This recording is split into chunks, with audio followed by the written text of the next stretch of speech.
Welcome to the Deep Dive. Today we're tackling a topic that might have you doing a double take in the mirror. White lesions in your oral mucosa. Mm-hmm. What makes these spots look white? Our sources tell us it's all about how light interacts with the tissue. Right. Light scattering, basically. Yeah, we're talking about things like a thickened outer layer that's keratin, an increase in the number of surface cells, which is called epithelial hyperplasia, or even fluid buildup within those cells. Intracellular edema, yeah. Sometimes it's simply a decrease in the blood supply underneath. Less blood, whiter look. Exactly. And less commonly, the whiteness can be due to, like, a coating on the surface, maybe from a sore, or deposits under the skin, plain old debris, or even fungal growth. Exactly. You've pulled together a really thorough set of sources for us, and our goal today is to, well, make sense of it all. Yeah. We're going to dive deep into understanding the different kinds of these white lesions that can pop up in your mouth. And to make it easier to navigate, the information we have neatly organizes these lesions into four main categories. Okay. First, we'll look at hereditary lesions, the ones you might be sort of predisposed to. Right. Then reactive lesions, think of these as your mouth's way of saying, hey, something's bothering me. Like a response. Exactly. Next, we'll explore non-epithelial lesions, which involve structures other than that surface lining. Okay, deeper stuff. And finally, we'll touch on a few other conditions that can show up as white patches. So, ready to get started with the hereditary side of things? Absolutely. When we talk about hereditary white lesions, two main conditions come to mind, based on our sources. Yeah, the first is leukoedema. Now, this is so incredibly common, especially in certain populations, that what's particularly interesting is that it's often considered almost a normal variation. Like not even a disease. Pretty much, like having different shades of hair rather than a true problem. This might suggest, a genetic predisposition or maybe even an environmental factor we haven't fully understood yet. It highlights how even seemingly normal variations can point to broader biological questions. So it's something you might have and not even realize. Exactly. Our sources describe it as a mild, generalized opaqueness, meaning it looks a bit cloudy of the inside of your cheeks, what we call the buccal mucosa. Okay. It's usually something dentists notice during a routine exam, and you probably wouldn't have any symptoms. It tends to be symmetrical, showing up on both cheeks, and sometimes even on the inner surface of your lips. And what does this opaqueness look like? They mention a filmy or milky appearance. Yeah, think of a very thin gray-white film, almost like a haze or maybe a slightly milky wash over the surface. Okay. Now, if we were to look at this under a microscope, what we'd see is an increase in keratin on the surface. That's the perikeratosis part. So that's like an abnormal buildup of that keratin layer. Yes, exactly. And this contributes to the whiteness. We'd also see a thickening of the cell layers known as acanthosis. But the real key here, according to the sources, is intracellular edema in the spinous cells. Intracellular edema. Yeah, imagine the cells in that layer are a little waterlogged. They've got extra fluid inside them, and that also plays a role in the white appearance. Waterlogged cells causing a hazy look. Okay, that makes sense. And the good news is it's completely harmless, right? No need to worry about treatment. Precisely. Leukoedema is benign, meaning it won't turn into anything serious. Biopsy, taking a small tissue sample is really only recommended if the appearance is unusual, if it's changing, or if there's any doubt about what it is. What stands out to you about the possible causes, though? Well, it's interesting because they say the exact cause is still a bit of a mystery, but there's a whole list of potential contributing factors. Smoking, chewing, tobacco, alcohol, even bacteria, or issues with your saliva. Saliva colon. Yeah, and something called electrochemical interactions. It sounds like a lot of possibilities without a clear answer. Does that suggest it might be more of a multifactorial condition, or are we just missing a key piece of the puzzle? That's a very insightful question. It likely is multifactorial, meaning several factors could contribute, and yeah, we may not have the full picture yet. Okay. Now let's contrast leukoedema with our next hereditary white lesion, white sponge nevus, also known as Cannon's disease. This one's quite different. Okay, what should I know about this one? White sponge nevus is a rare condition, and importantly, it's inherited in an autosomal dominant pattern. Meaning Meaning it only takes one copy of the affected gene from either parent for the condition to be passed down.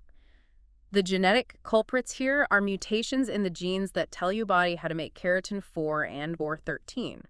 These are crucial structural proteins in the lining of your mouth. So a genetic glitch affecting the very building blocks of the oral mucosa. Wow. Right. Unlike leukodema, which we usually see in adults, this one shows up earlier in life. That's right. White sponge nevus typically makes its first appearance early in life, usually before puberty. Like leukodema, it's bilateral and symmetrical, affecting both sides of the mouth. The name spongy suggests something about its look and feel. It does indeed. Our sources describe it as an asymptomatic white lesion that feels spongy when touched and has a kind of folded appearance. Okay. While it can occur in various parts of the mouth, it's most commonly noticed on the buccal mucosa, just like leukoedema. So how can you tell the difference between these two if they both like to hang out on the cheeks? That's a crucial point for distinguishing them. The key differences mentioned in the audio is that leukoedema tends to become less noticeable or even disappear when you stretch your cheek. Oh, interesting. White sponge nevus, on the other hand, will remain visible even when the cheek is pulled taut. It doesn't blanch out. Stays put. Exactly. Histologically, both show a thickened epithelium with parakeratosis and acanthosis. However, white sponge nevus also shows marked spongiosis that's increased fluid between the cells, not just inside them, and these characteristic hydropic or clear cell changes within the spinous layer, which are more specific to white sponge nevus. Got it. So a spongy texture that doesn't go away when you stretch your cheek, plus maybe a family history of it, would point more towards white sponge nevus. And treatment-wise, is it similar to leukodema? Yes, just like leukodema, no treatment is necessary for white sponge nevus. It's asymptomatic and completely benign. Okay. So those are the main hereditary white lesions we need to be aware of. Hmm. Now, let's move into the reactive category. These are the white lesions that occur when your mouth is responding to some kind of local irritation or trigger. Okay, this sounds like where we'll see the mouth actively trying to protect itself. Where do we begin? Our first reactive lesion is focal or frictional hyperkeratosis. Think of this as the oral equivalent of a callus on your skin. Ah, okay. It's a white lesion caused by chronic rubbing or friction against the inside of your mouth. That makes perfect sense. Like if you have a sharp edge on a tooth or maybe a denture that keeps irritating your cheek, or even from a habit like cheek biting. Exactly.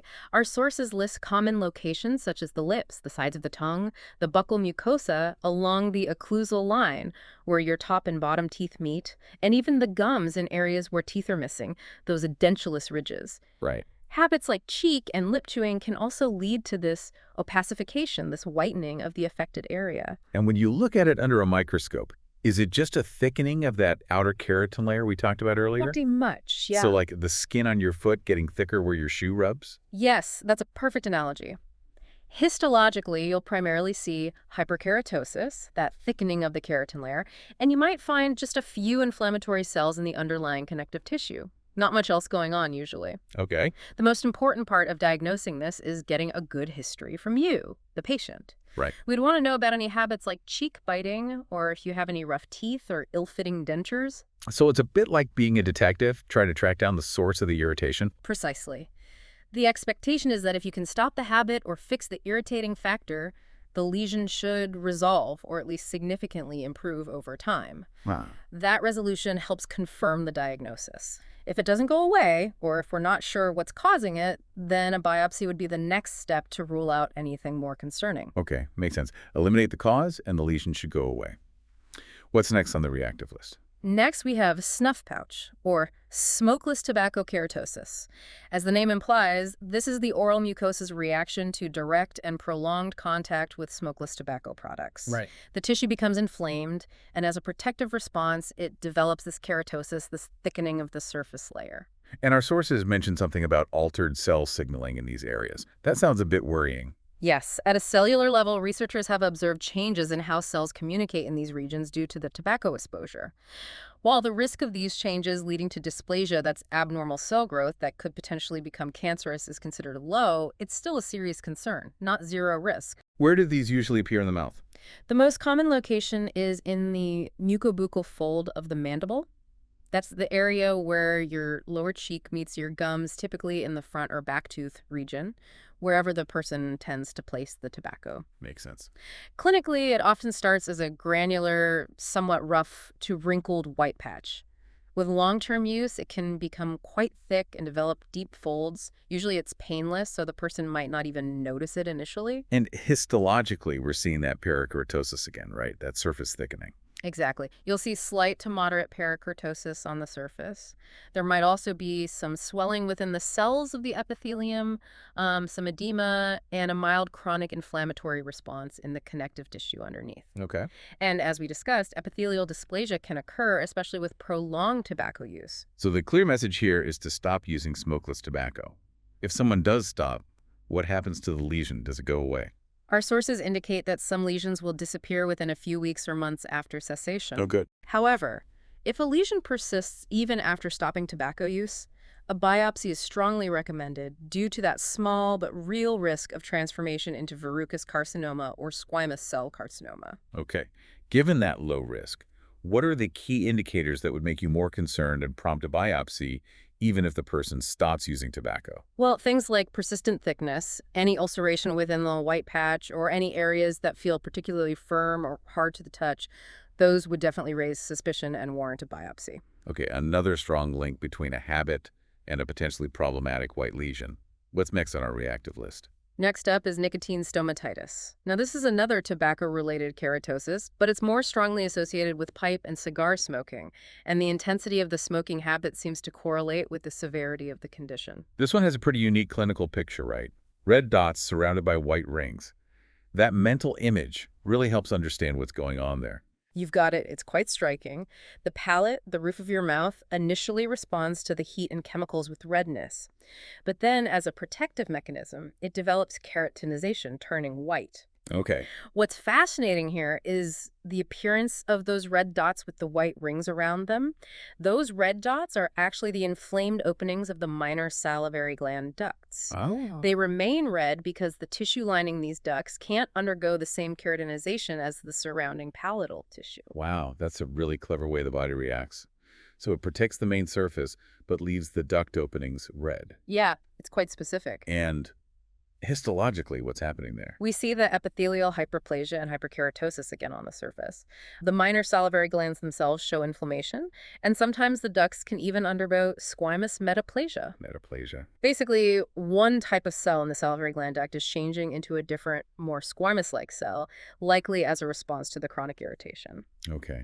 And the risk of malignancy here, is it high? Our sources say it's rarely malignant in the palate itself, except in cases of reverse smoking, which is a particularly dangerous habit where the lit end of the cigarette is inside the mouth. Yikes. However, even if it doesn't turn cancerous itself, nicotine stomatitis is a strong indicator of heavy tobacco use. Right. This means the person is at a higher risk for developing dysplasia or neoplasia, that's new and abnormal tissue growth elsewhere in the oral cavity, oropharynx, and respiratory tract, such as the lungs. So even if the palate is trying to protect itself, it's a huge red flag that the entire system is under assault from the tobacco. Exactly. It's a marker. Okay, moving on. What other reactive lesions do we need to know about? Next, we have hairy leukoplakia. Now, this is a specific type of leukoplakia that has a very strong association with the Epstein-Barr virus, or EBV. Ah, EBV, the monovirus. Right. And hairy leukoplakia is really considered an opportunistic infection, meaning it tends to occur in individuals whose immune systems are weakened or suppressed. So we're talking about people with conditions like HIV, those who've had organ transplants and are on immunosuppressants, or maybe individuals with certain blood cancers or on long-term steroid therapy. Exactly. That's the typical population.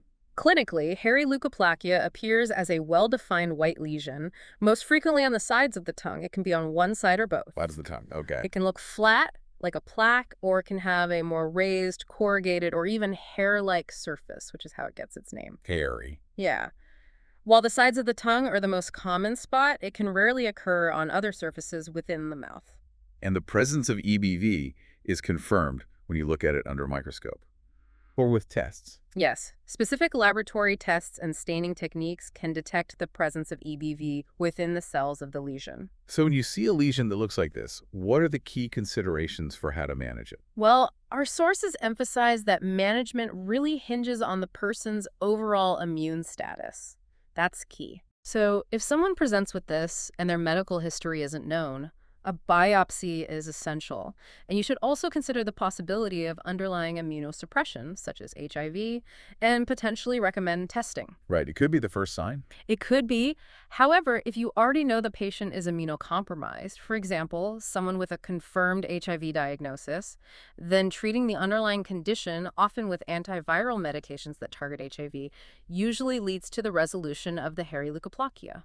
Oh, well. In those situations, a biopsy isn't always necessary just to confirm the diagnosis if the clinical picture is classic. Okay, so the context of the patient's immune health is paramount with hairy leukoplakia. What's next? Next up is hairy tongue, sometimes referred to as black hairy tongue, even though it can be other colors too. Right, not always black. Not always. This is a condition where the filiform papillae, those tiny hair-like projections on the top of your tongue that give it its texture, become elongated or overgrown. Right, the little bumps get longer. Yeah, they get super long. And they can take on various colors, from white to yellow, brown, or even black. Black tongue sounds a little alarming. What triggers this overgrowth? Several factors can contribute. The use of broad-spectrum antibiotics and systemic corticosteroids are commonly associated. Heavy smoking, radiation therapy to the head and neck area, and even stem cell transplants can also be contributing factors. Okay. The overgrowth of the papillae, combined with the slowing down of the normal shedding of these papillae, creates a dense, matted surface. So it's like the little hairs on your tongue get too long and tangled up, trapping stuff. Precisely. This creates an ideal environment for trapping bacteria, fungi, food debris, and stains, which is what leads to the variations in color. Black is often due to chromogenic bacteria. Ah, and when we look at it histologically, We just see those elongated filiform papillae with a significant amount of microorganisms clinging to the surface. Pretty straightforward. and how is it treated? It sounds like good oral hygiene would be important. Absolutely. The first step is to try and identify and eliminate any potential contributing factors, like discontinuing an unnecessary antibiotic if possible. Good oral hygiene practices, particularly brushing or scraping the tongue regularly, are crucial. Tongue scraper time. Definitely. Our sources also mention oxygenating mouth rinses as a potential aid, but with a note of caution about long-term use, as they can sometimes irritate. Okay. The key message for anyone experiencing this is that it's a benign and self-limiting condition, and with proper care, the tongue should return to its normal appearance. Okay, reassuring to know it's not harmful, just maybe unusual looking. What other reactive lesions do we need to cover? We also need to discuss graft versus host disease, or GVHD. Okay. This is a complication that can arise after an allogeneic bone marrow or stem cell transplant. Allogeneic meaning from a donor, not yourself. Correct. It's where the donor's immune cells, specifically T cells, recognize the recipient cells as foreign and launch an attack. That sounds like a serious situation. It can be quite significant, yes. There are two main forms. Acute GVHD, which occurs within the first 100 days after the transplant and can involve severe systemic symptoms, and chronic GVHD, which develops later, typically between 3 and 12 months or even years post-transplant. Yeah? Chronic GVHD can actually mimic other autoimmune disorders, such as Sjögren's syndrome or lupus, affecting various parts of the body, including the skin, the mucous membranes, and the eyes. And how does it manifest in the mouth? Still looking for white lesions here. Yes, the oral signs of chronic GVHD often include a delicate net-like pattern of white lines called striae that look very similar to oral lichen planus, which we'll discuss later. Ah, okay. Mimics again. These are most commonly found on the tongue, the lips, and the buccal mucosa. Patients may also experience atrophy of the tissues, ulceration, and a burning sensation in their mouths. And the microscope view. When examined under a microscope, the appearance does indeed resemble lichen planus. So it's another white lesion that could potentially be confused with something else. Is there any particular risk associated with oral GVHD beyond the discomfort? Unfortunately, yes. Bone marrow transplant patients who develop GVHD have an increased risk of developing epithelial dysplasia and squamous cell carcinoma in their oral cavity, Oh, wow. which is why ongoing and careful monitoring by their healthcare team is so important. Preventing GVHD in the first place often involves giving the transplant recipient immunosuppressive medications. It's definitely a condition that requires close medical management. What's next? We also have seborrheic tongue. This is a slightly less common one, described as a bad smelling, coating on the oral cavity that looks like a plaque. It's often associated with a recent history of having the flu or a fever, and it contributes to bad breath. So it's like a general film covering the mouth, or mostly the tongue. More specifically, it typically presents as a yellowish-white superficial layer on the top surface of the tongue, the dorsal surface. Now, here's a key point. It can sometimes look similar to pseudomembranous candidiasis, or thrush, which we'll discuss in the non-epithelial section. Right, the fungal infection. Exactly. However, the crucial difference is that seborrheic tongue cannot be easily scraped off. Cannot, okay. Our sources indicated it's usually a self-limiting condition that improves with better oral hygiene. Okay, so if you try to wipe it and it doesn't budge, and there was maybe a recent illness involved, think seborrheic tongue. Got it. What else? We also need to discuss uremic stomatitis. This is a condition that can occur in individuals with kidney failure who have abnormally high levels of urea in their blood and saliva. Uremic, so related to urine components in the blood. How does that lead to white lesions in the mouth? Well, the urea in the saliva gets broken down by enzymes in the mouth, specifically urease produced by bacteria, releasing ammonia. Ammonia. Yeah, and ammonia is very irritating and damaging to the delicate oral mucosa. As a result, white plaques can appear on the buccal mucosa, the tongue, and the floor of the mouth. Patients often report an unpleasant taste, sort of ammonia-like, and a burning sensation. And the treatment for this sounds quite specific, not just hygiene. It is. Our sources mention using a mildly acidic mouth rinse, maybe dilute vinegar or lemon juice, which helps to neutralize the alkaline ammonia in the mouth. Interesting chemistry. They also recommended topical anesthetics to help manage the pain. However, it's crucial to remember that the underlying issue is the kidney failure, and that needs to be the primary focus of treatment by their medical team. Makes sense. Address the local symptoms, but the real treatment is managing the systemic condition. And finally, in our reactive category, we have linea alba, the white line. I think a lot of people might recognize this one. Absolutely. Linea alba is a very common frictional keratosis that runs horizontally along the occlusal plane on the buccal mucosa, essentially, right where your upper and lower teeth make contact when you bite. Right where you bite your cheek. Exactly. It's caused by the pressure or friction from your teeth, perhaps from habits like biting or sucking on your cheek. It presents as a bilateral, asymptomatic white line at that level. Bilateral meaning both sides, usually. Yeah, typically. No treatment is typically needed, but it's always a good idea to suggest trying to avoid the contributing habit if possible. The battle scar of a restless chewer. Okay, so that wraps up our reactive white lesions. It's a pretty diverse group, with all of them being a response to some kind of local or systemic trigger. Exactly. Now let's move on to the non-epithelial white lesions. This sounds like it will involve structures beneath the surface lining. Exactly. Our main focus here, according to the sources, is candidiasis, a very common opportunistic fungal infection caused by Candida albicans. Candida, right, fungus. Diagnosis usually involves observing the clinical signs and then confirming it with a simple scraping and exfoliative cytology, which will reveal the characteristic thread-like structures of the fungus, called hyphae, under the microscope. Treatment typically involves topical or systemic antifungal medications. And when we talk about white candidiasis, the most well-known form is probably thrush, right? Yes, pseudomembranous candidiasis, or thrush, is indeed the most common form. It appears as adherent, often widespread, white patches or plaques on the cheeks, palate, and tongue that can be wiped off, You wiped off, okay. revealing a red, raw, and sometimes bleeding surface underneath. While symptoms can be minimal, people might experience tenderness, a burning sensation, a bad taste in their mouth, or even difficulty swallowing. Why can you wipe this one off, but not some of the others we mentioned? Yeah, good question. The thrush form is more of a surface infection with loosely attached fungal colonies mixed with debris and slough cells, whereas something like chronic hyperplastic candidiasis, which we'll mention next, involves a deeper penetration and interaction with the tissue, making it more adherent. Okay, so the fact that you can scrape it off is a key feature that helps distinguish it from something else, like that seborrheic tongue we talked about, or frictional hyperkeratosis. Precisely. Now, there's another form of white candidiasis called chronic hyperplastic candidiasis. This one presents as a white patch that, unlike thrush, cannot be rubbed off. Cannot be rubbed off. It's often found on the anterior buccal mucosa near the corners of the mouth and could be either a candidal infection on its own or Candida growing on top of a pre-existing leukoplakia, which we'll discuss later. Also, it could be fungus on top of something else. Potentially, yes. If it doesn't respond to antifungal treatment, a biopsy is definitely warranted to investigate further and see what's really going on underneath. Okay, so two main white forms of candidiasis. One you can wipe off, thrush, and one you can't, chronic hyperplastic. Makes sense.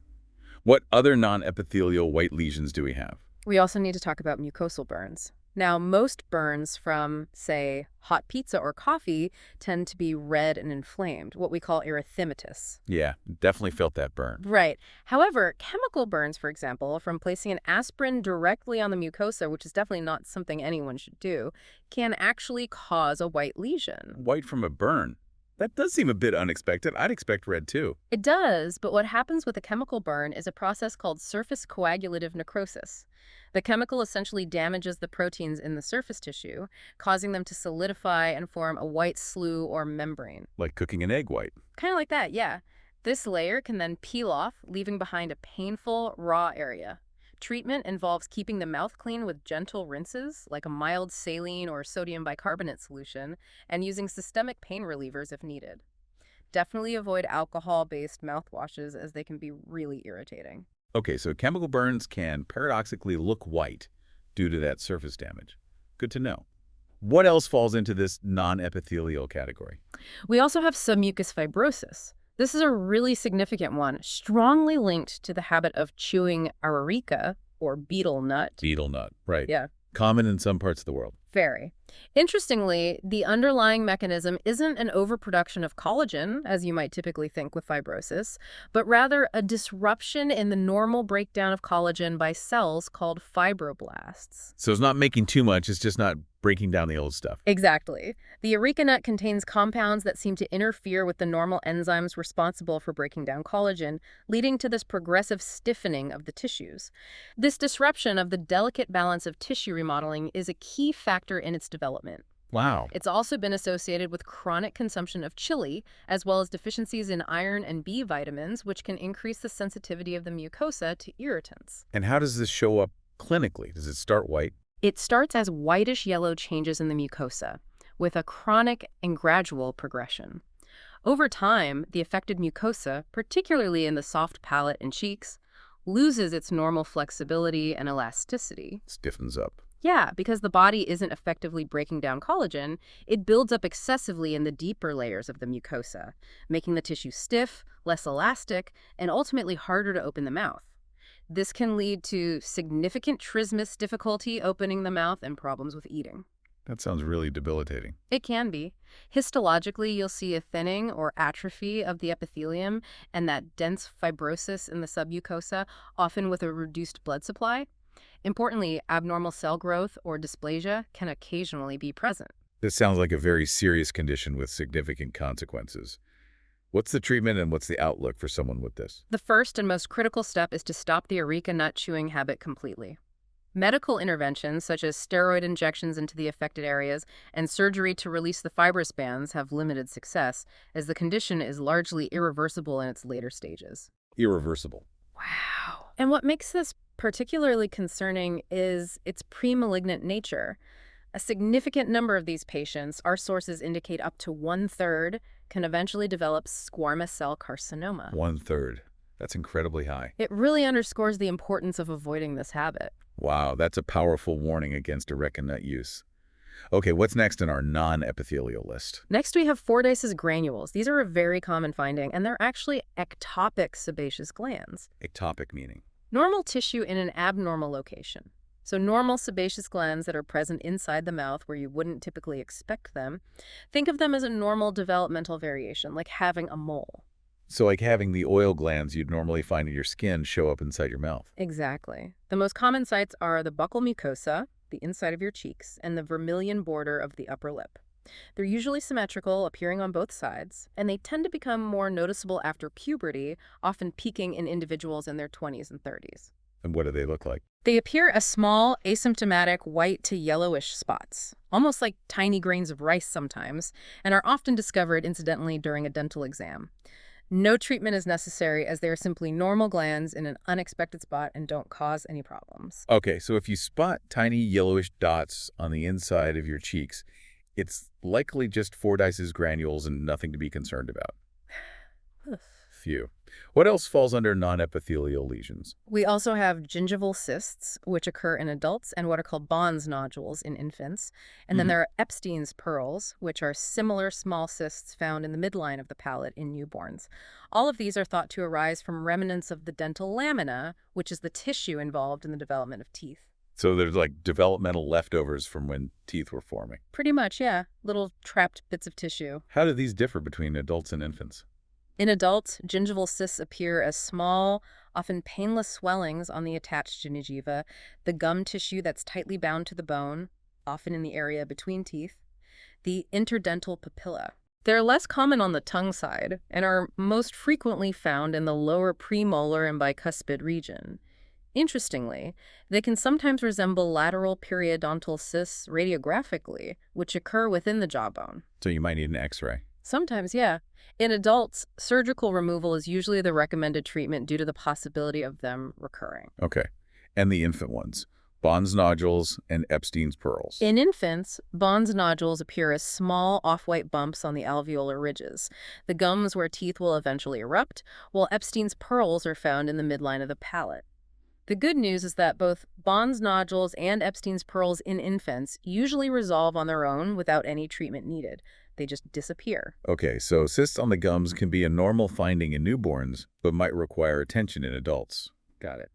That covers our non-epithelial white lesions. Now we're moving on to the other category, which sounds like it might be a bit of a catch-all for conditions that don't neatly fit into the other groups. It is, yeah. First up is geographic tongue, also known as erythema migrans or benign migratory glossitis.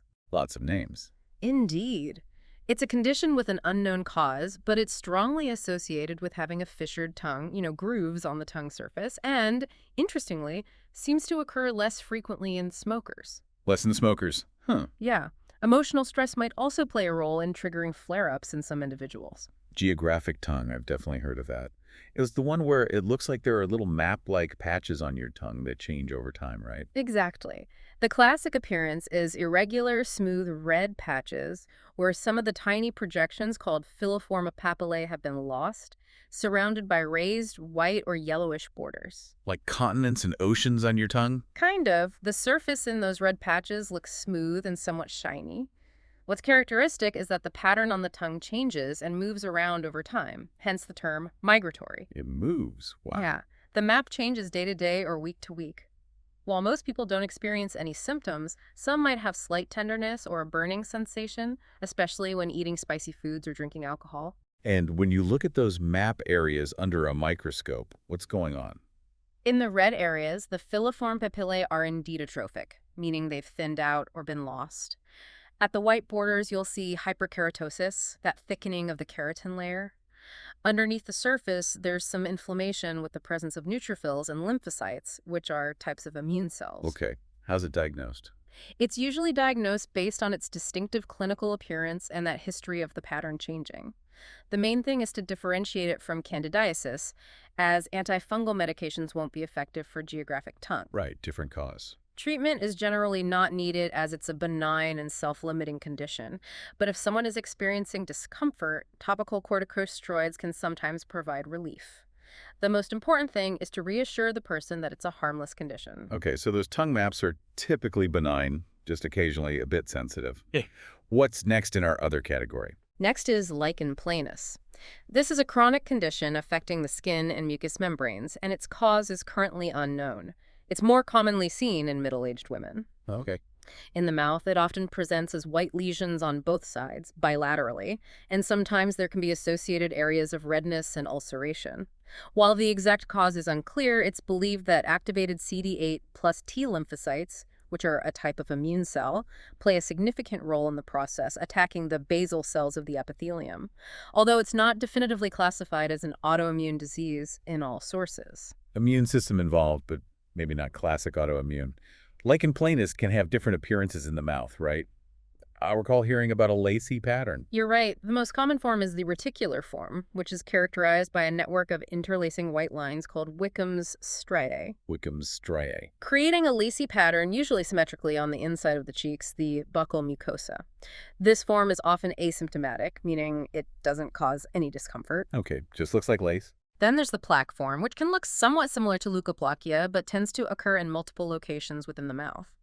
It can be slightly raised or flat and doesn't have the characteristic Wickham striae. It's often found on the tongue, especially the top surface. Okay. And finally, there's the erythematous or atrophic form, which shows fine white striae along with red, often ulcerated areas. The gum tissue that's attached to the teeth, the attached gingiva, is often involved in this form, presenting as desquamative gingivitis, and it can be quite painful, with sensations of burning or sensitivity. So quite a range of appearances, from those delicate white lines to more inflamed and ulcerated areas. What do we see happening at a microscopic level? Histologically, you'll typically see hyperkeratosis or parakeratosis. Over time, the base of the epithelium where it meets the underlying connective tissue can develop a characteristic sawtooth pattern in the rete ridges. Gotcha. There's also an increase in the number of Langerhans cells, which are another type of immune cell, and importantly, the presence of these eosinophilic round or oval structures, known as civet or colloid bodies, which are essentially remnants of dying epithelial cells at the basal layer caused by that T-cell attack. And how is lichen planus managed? Is there a way to get rid of it completely? Unfortunately, there's generally no cure for oral lichen planus, but various treatments can help manage the symptoms, especially the painful erosive forms. Corticosteroids, either applied topically as a cream or rinse, or taken systemically as pills for more severe cases, are often used to reduce inflammation. Steroids to calm it down. Right. Asymptomatic reticular forms might simply be monitored over time. It's worth noting that there's a possible low risk of developing oral cancer, particularly squamous cell carcinoma in individuals with lichen planus, especially if they smoke or have the erosive form, so long-term follow-up is important. Okay, so managing symptoms and keeping a watchful eye, especially for those at higher risk. What's next on our list? Next, we have lupus erythematosus, or LE. This is an autoimmune disease where the body's immune system mistakenly attacks its own tissues and organs. It's thought to be a type 3 hypersensitivity reaction. Okay, autoimmune. There are two main forms that can have oral manifestations.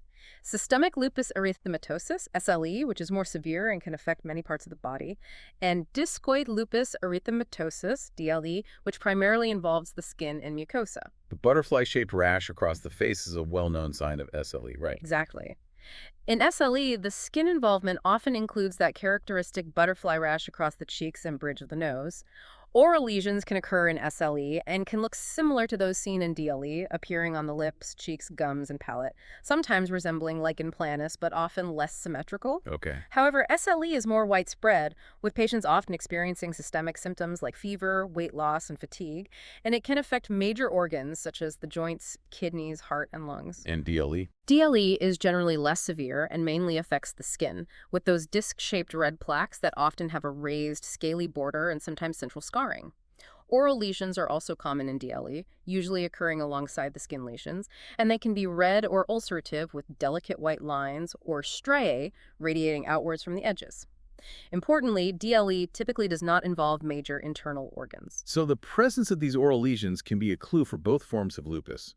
What do we see when we examine them microscopically? In both DLE and SLE, you'll see damage to the basal layer of the epithelium, hyperkeratosis, a thinning of the epithelium overall, and an infiltration of lymphocytes, a type of white blood cell in the underlying connective tissue, often around blood vessels. Okay. A special test called direct immunofluorescence can also show granular deposits of immunoglobulins, like IgG, IgM, IgA, and complement proteins like C3 along the basement membrane zone, the lupus band test. That sounds diagnostic.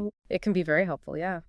This finding can help differentiate lupus from lichen planus, where the immunofluorescence is different. And as mentioned, the white lines in lupus tend to be more delicate and less symmetrical. And does the treatment differ for SLE and DLE? Yes, it does. DLE is often treated with topical corticosteroids applied directly to the affected areas, and sometimes anti-malarial drugs like hydroxychloroquine or sulfones are also used. Sun protection is also crucial for DLE. Right. SLE, being a more systemic and potentially severe condition, typically requires treatment with systemic corticosteroids, often in combination with other immunosuppressant medications like azathioprine or mycophenolate to dampen down the overactive immune response, plus antimalarials. Treatment is managed by a rheumatologist, usually. Okay, so lupus is another autoimmune condition that can have white lesions in the mouth as part of its presentation, requiring careful management. What else is in our other category? We also have leukoplakia. Now, this is a really critical one because, as mentioned in some sources, it's defined as a clinical white patch or plaque on the oral mucosa that cannot be rubbed off and cannot be diagnosed clinically or pathologically as any other specific disease. So it's a diagnosis of exclusion, kind of? Exactly. It's a descriptive clinical term, not a specific diagnosis in itself. But crucially, it's the most common, potentially malignant disorder of the oral cavity, representing about 85% of them. Most common precancerous lesion. Got it. Because it can range from harmless changes to early forms of cancer, a biopsy is absolutely mandatory to determine the underlying histology and assess the risk. You cannot tell just by looking. A white patch you can't wipe away, that definitely sounds like somebody to get checked out immediately. What are the factors that increase the risk of developing leukoplakia? There's no single definitive cause, but tobacco use, both smoking and smokeless, is a major risk factor. Excessive alcohol consumption, chronic physical irritation, exposure to ultraviolet radiation, especially on the lips actinic cheilitis, and even certain microorganisms like Candida or HPV have also been implicated. Okay, similar risk factors to some cancers. Exactly. It's more commonly seen in people over the age of 40, and it tends to be more prevalent in men than in women, though that gap is narrowing. While about 70% of leukoplakias occur on the lips, cheeks, and gums, lesions that develop on the tongue, especially the sides and underside and the floor of the mouth, are much more concerning. Why is that? Because they have a significantly higher risk, over 90% in some studies, of showing dysplasia, that precancerous cellular change, or already being squamous cell carcinoma upon biopsy. So where the white patch is located is a really important factor for risk assessment. Are there different ways leukoplakia can appear clinically? Yes, there are several clinical variants described. Homogeneous leukoplakia typically appears as a uniformly thin, flat, white patch, often with shallow cracks. This generally has a lower risk of transformation. Okay. Then there's non-homogeneous leukoplakia, which includes granular leukoplakia, bumpy surface, nodular or speckled leukoplakia, also known as erythroleukoplakia. Speckled. Mixed red and white. Exactly, characterized by a mix of red and white areas. These non-homogeneous types, especially speckled, often carry a higher risk of dysplasia or malignancy. Okay. And then there's proliferative verrucous leukoplakia, or PVL, which is a particularly high-risk form that presents as spreading, often multiple white plaques with a rough wart-like or verrucous surface. PVL has a very high rate of malignant transformation over time. PVL definitely sounds like something that needs immediate and aggressive attention. And the treatment for leukoplakia depends entirely on what the biopsy reveals. Exactly. The biopsy tells you the degree of dysplasia, if any. If the biopsy shows only hyperkeratosis with no dysplasia, you typically address any potential contributing factors like stopping smoking, fixing a rough tooth, and monitor the area closely. Okay. For mild dysplasia, the management is debated. Some may monitor it regularly, others recommend surgical removal.